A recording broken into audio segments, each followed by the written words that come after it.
I woke up to the sound of shattering glass, my heart pounding before my eyes even opened. My phone lay in pieces on the floor, my father's face twisted with disgust. "You sound like a pig when you breathe," he spat, as if my existence itself offended him. What he didn't know was that every breath I took was already a silent fight for survival, one I was too tired, too broken to explain. It wasn't the first time I'd felt like a burden in my own home. The way he looked at me, the tone in his voice, it all screamed disappointment, anger, and something deeper, something I couldn't quite name yet.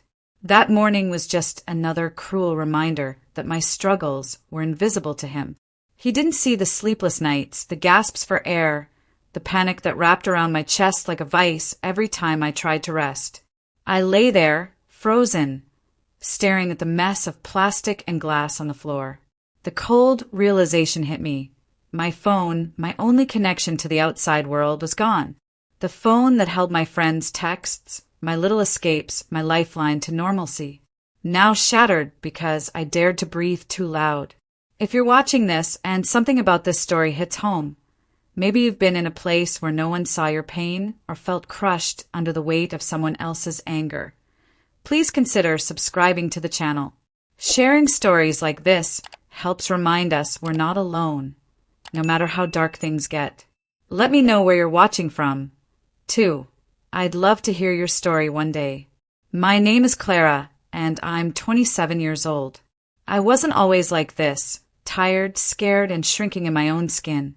For most of my childhood, I was the kid who laughed loudest in the room, who stayed up late texting friends and dreaming about college and a life beyond the cramped apartment walls. But somewhere along the way, the weight of expectations and invisible illness creeping inside me buried that girl alive. Breathing was supposed to be natural, easy, but for me it was a daily battle. My asthma wasn't new. I'd been diagnosed as a kid, but lately it had worsened, flaring up with terrifying intensity. Every inhale felt like a tightrope walk, every exhale a struggle to keep from drowning in my own lungs. The nights were the worst, when the world quieted down and my body rebelled against the silence. Dad didn't understand. Never tried to. To him, I was lazy or faking or just plain annoying. "Stop making a scene," he'd bark. "You're wasting space." And the words cut deeper than any inhaler ever could. That morning, after the phone incident, I stayed in my room for what felt like hours. The broken pieces on the floor were a mirror for everything else that was shattered. The trust, the hope, the idea that maybe, just maybe, someone cared enough to listen. I hugged my knees and tried to hold back tears, but they came anyway, soft and relentless. School was no sanctuary either. Teachers expected me to be normal. Classmates didn't get why I sometimes disappeared or couldn't keep up. The constant exhaustion made me feel like I was watching life through a fogged-up window, there, but distant, disconnected. And the harder I tried to explain how hard it was just to breathe, the more people shut me down. I wasn't ready to tell anyone about the nights I woke up gasping for air, or the time I almost ended up in the ER but pretended I was fine so Dad wouldn't get angry. Vulnerability wasn't something I could afford. That day, after the phone incident, something inside me cracked. I didn't want to be invisible. I didn't want to be the girl who breathes too loud or makes a fuss. I wanted to be seen, heard, understood. But how?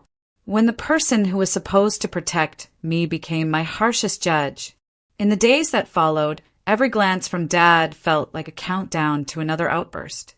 I learned to hold my breath, not just because of asthma, but because it was easier than fighting back tears. The apartment grew smaller, the silence heavier. One afternoon after school, I texted a friend with a message that barely made sense. Just 3 words, "Need help, please." It was the first time I admitted it, even in a tiny way. Her reply came quick, full of concern and promises to check on me. That message was a flicker of light, a lifeline thrown across the storm. But at home, the storm raged on. Dad's expectations were ironclad. He wanted me to be tough, to stop whining. He didn't realize the strength it took for me just to get out of bed. My breaths, my body, my very being, they weren't a choice. They were a fight.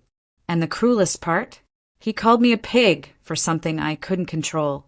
The words stuck with me, echoing louder than any broken phone.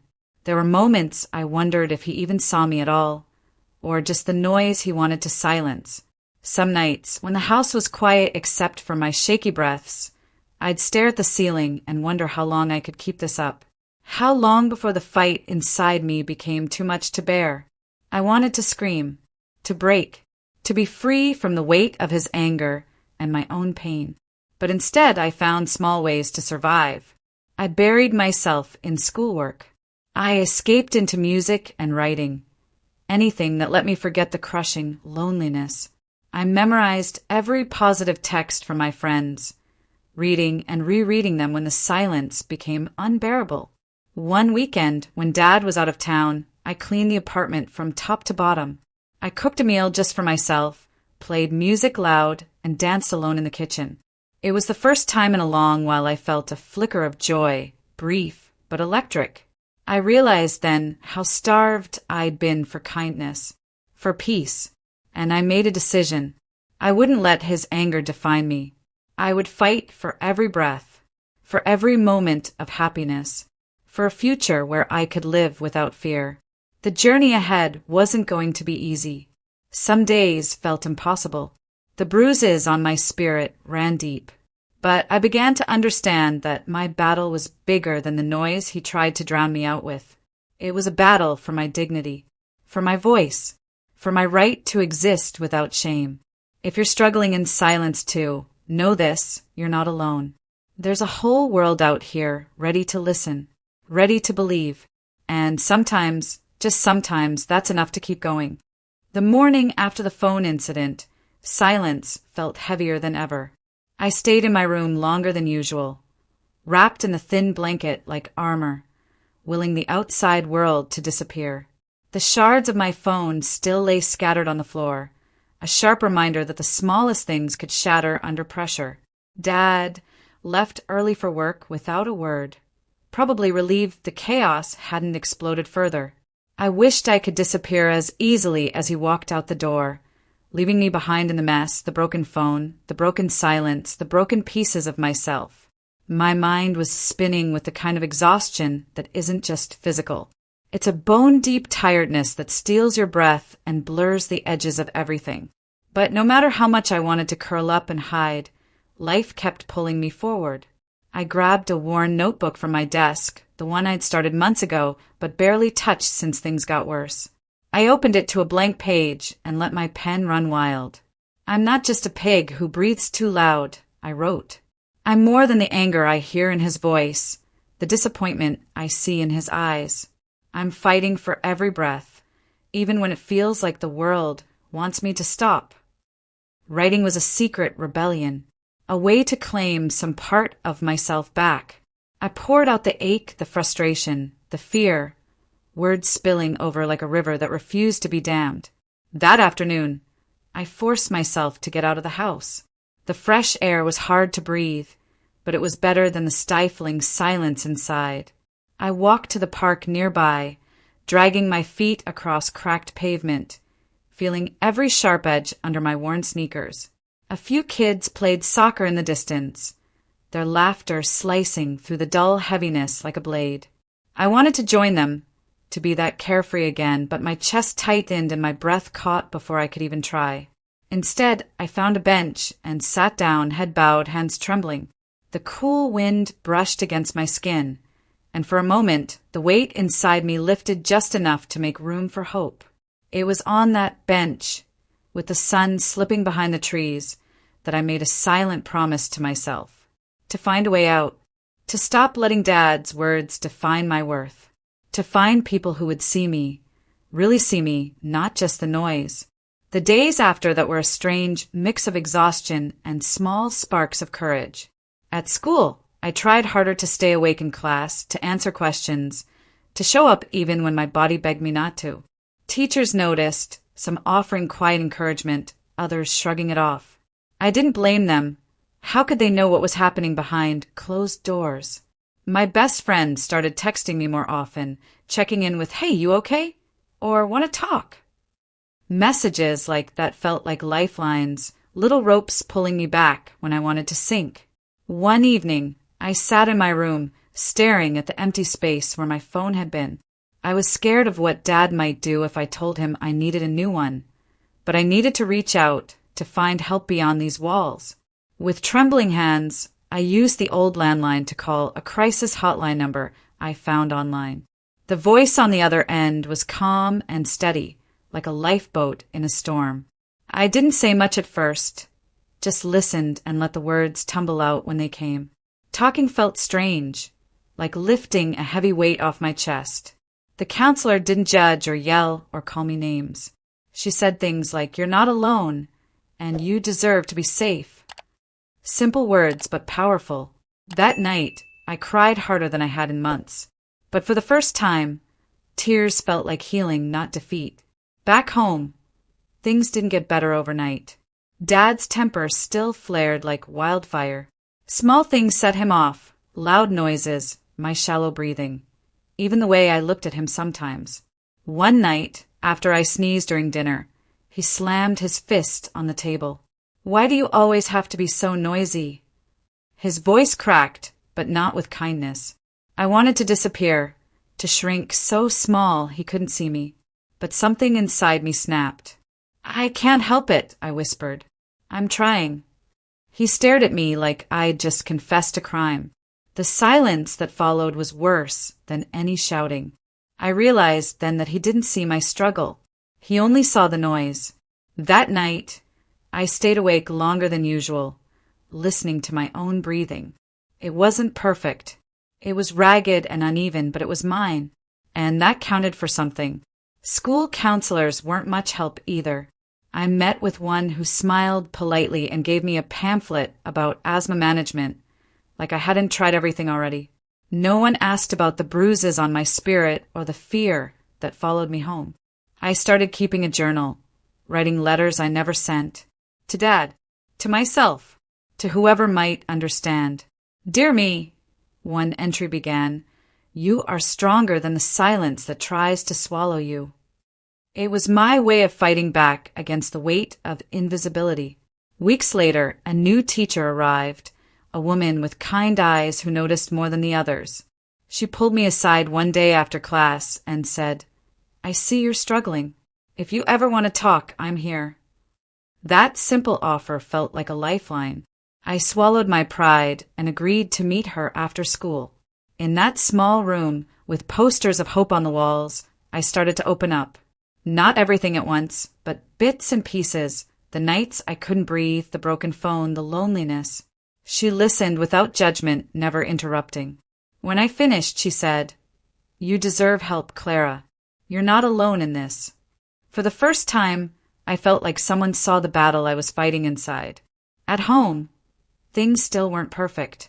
Dad's anger didn't disappear overnight, and sometimes it felt like I was walking on eggshells just to keep the peace. But I found moments of quiet rebellion, reading late into the night under my covers, making playlists that lifted me, talking to my teacher and friends who reminded me I was more than my struggles. I started learning to breathe for myself, not just to survive, but to live. The days that followed the meeting with my teacher were some of the hardest, and yet the most hopeful I'd faced in a long time. It was like the first crack in a thick wall, the first breath of fresh air after being stuck underwater. But hope didn't erase fear. It just made the fight real. At home, I kept my guard up. Dad's mood was unpredictable. Some days he was distant, barely speaking except to remind me of my faults. Other days, the anger boiled over, small things turning into explosions of rage I never saw coming. The silence and the yelling both carved wounds that didn't show on my skin.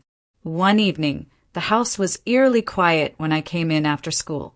I dropped my backpack by the door, hearing Dad's footsteps approach before he spoke. "You're late," he said sharply. "I had to meet with my teacher," I said, trying to keep my voice steady. He sneered. "Talking to someone who'll just waste her time. You don't need help, you need to grow up." I felt my chest tighten, the familiar panic crawling in. "I'm trying," I whispered. He turned away, muttering something about weakness. I knew arguing was pointless, so I retreated to my room, the walls closing in tighter than ever. But that night, I made a choice I hadn't dared before. I called my teacher from my bedroom, the phone pressed against my ear like a lifeline.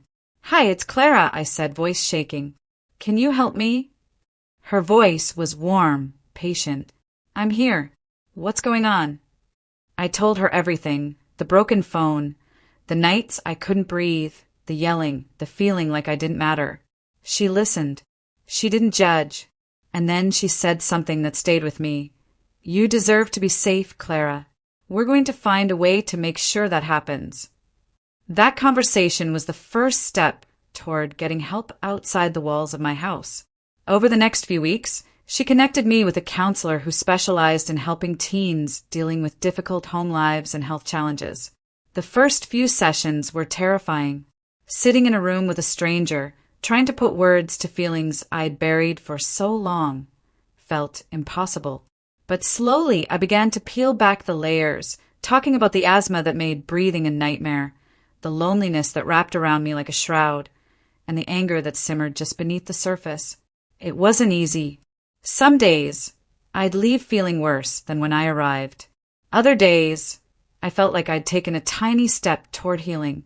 Meanwhile, at home, the tension never really faded. Dad's mood swings were like a roller coaster I didn't want to ride. One night, after I dropped a glass in the kitchen, he exploded. "Can't you do anything right? Why do you always mess things up?" I froze, the words hitting me harder than any physical blow. I wanted to tell him about the panic attacks, the nights I spent gasping for air, the crushing weight of his disappointment, but the words caught in my throat. Instead, I picked up the broken glass and cleaned quietly, the tears burning behind my eyes. School was both a refuge and a battlefield. Some teachers were understanding, giving me extra time on assignments or checking in. Others dismissed my struggles, expecting me to be normal no matter what I was going through. Friends were a mixed bag too. My best friend stayed loyal, but some others drifted away, uncomfortable with the unpredictability of my moods or the excuses I sometimes had to make. I felt myself shrinking, wanting to disappear, wanting to be invisible. But then came a moment that changed everything. It was a Friday afternoon, and I was sitting in the cafeteria alone, tracing patterns on the table with my finger. The usual buzz of conversations and laughter surrounded me, but I felt like I was watching from the outside. Suddenly, someone sat down across from me, a boy from my English class I barely knew. He smiled awkwardly. "Hey," he said, "I heard about what's been going on. I just wanted to say, if you ever need someone to talk to, I'm here." I blinked, surprised, not because he was offering kindness, but because no one had ever said those words without judgment before. "Thanks," I said quietly. Over the next few weeks, that small act of kindness became a thread, pulling me out of the darkness. We talked about school, music, even the dreams I was too scared to admit. For the first time in a long time, I felt seen. But even as I built new connections, home remained a battlefield. One evening, I heard Dad yelling again, furious about something small, this time my cough waking him up. I tried to stay silent, but the panic surged, breath caught in my throat. "Stop making that noise," he shouted. "You're a burden." I wanted to scream, to fight, to disappear. Instead, I grabbed my jacket and walked out. The night air hit me like a shock, cold, sharp, alive. I didn't know where I was going, only that I couldn't stay. I wandered for hours, heart pounding, breath shaky, but free from the suffocating walls of the apartment. Somewhere between the streetlights and the dark sky, I realized something. I didn't have to accept this. I didn't have to stay silent. I was tired of hiding. That night, I made a plan. I started by saving every dollar I could from my part-time job. I researched shelters, hotlines, anything that could help me escape. It was scary, terrifying, but also exhilarating. For the first time, I felt like I was fighting back, not just for air, but for my life. I stepped into the world outside my apartment like I was crossing a border into the unknown. The cold night air bit at my skin, but I felt alive in a way I hadn't in years. Every breath I took wasn't just air, it was rebellion, hope, survival. I knew I couldn't stay out all night. The streets weren't safe for someone like me. Alone, scared, fragile. But the apartment behind me was no sanctuary either. So I wandered, clutching my jacket tight around me. The city's glow both comforting and alien. At some point, I found myself sitting on a park bench, knees pulled to my chest, tears silently tracing down my cheeks. I was exhausted, physically, mentally, emotionally, but more than that, I was afraid. Afraid of what would happen if I went back. Afraid of the unknown ahead. That night was the first time I called the hotline again. This time not just to talk, but to ask for help. A kind voice listened, asked questions, made plans. They connected me with a local shelter and promised someone would meet me in the morning. Sleep was impossible, but dawn brought a fragile kind of relief. The shelter wasn't what I expected. It was a small building tucked between a laundromat and a diner, plain but warm inside. The woman who greeted me had gentle eyes and a smile that didn't feel forced. "I'm so glad you're here," she said softly. "We'll do everything we can to keep you safe." That simple kindness cracked something open inside me. For the first time in a long time, I felt like maybe I wasn't invisible.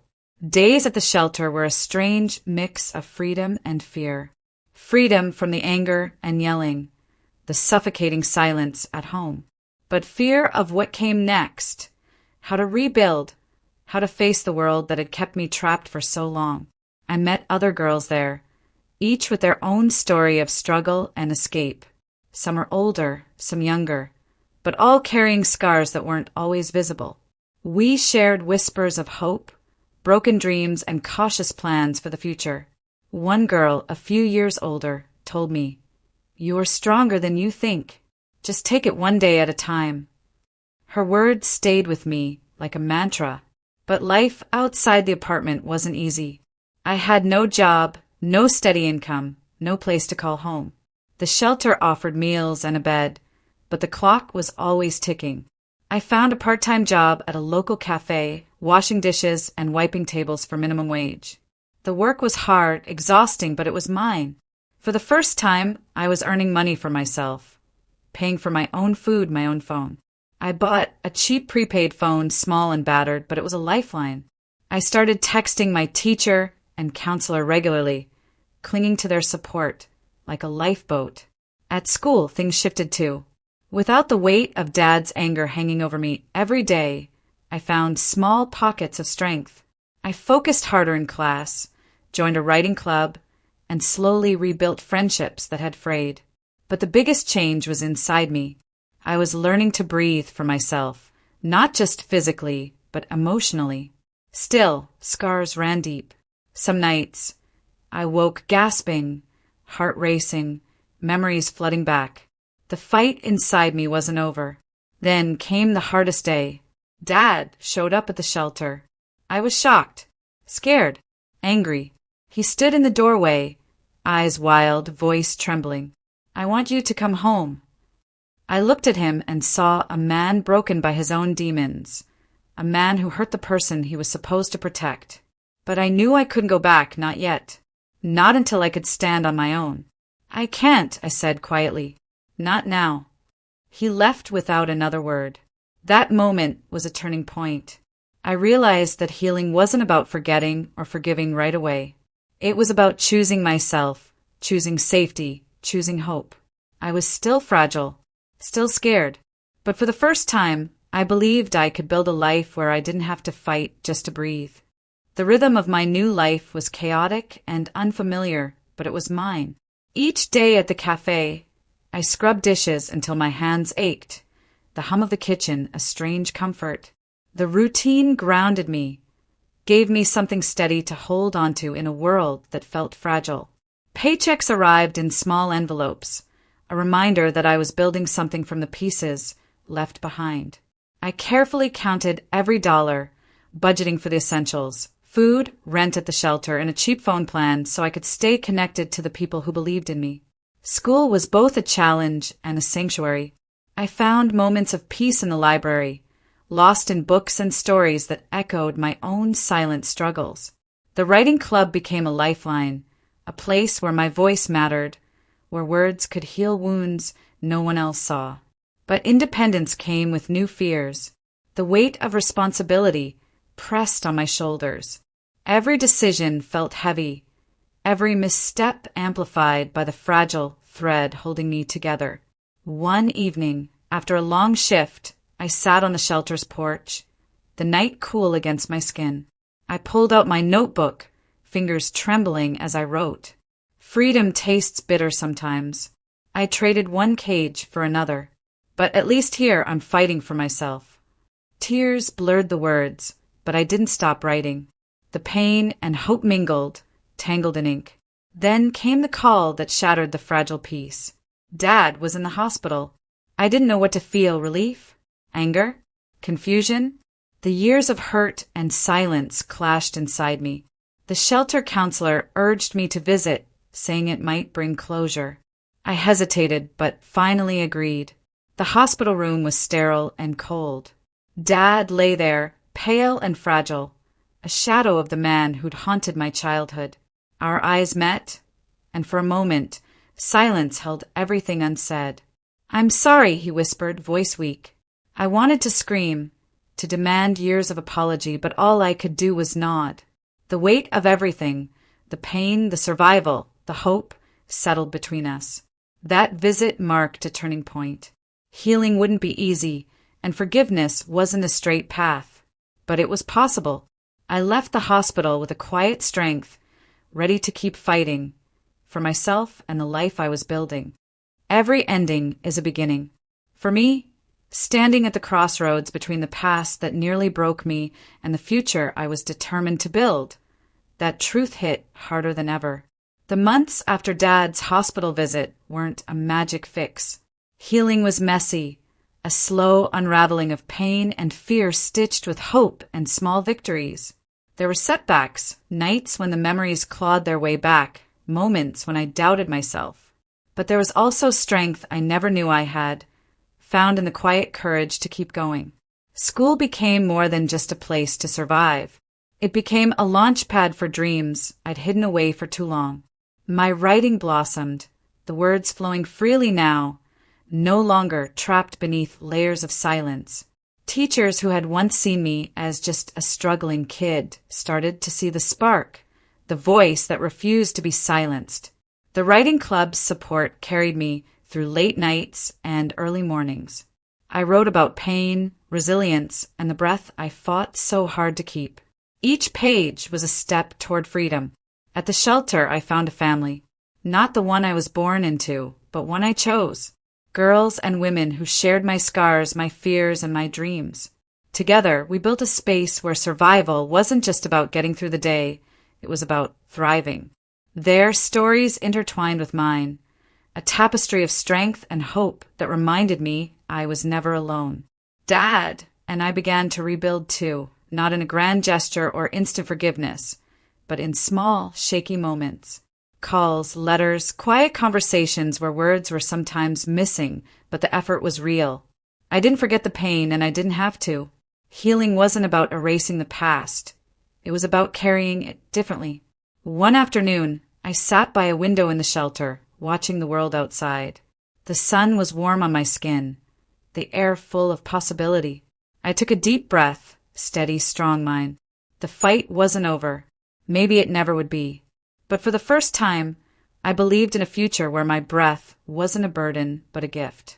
If Clara's story has touched you, please subscribe and share where you're watching from. Remember, your story matters. Every breath you take is a victory. Thank you for being part of this journey.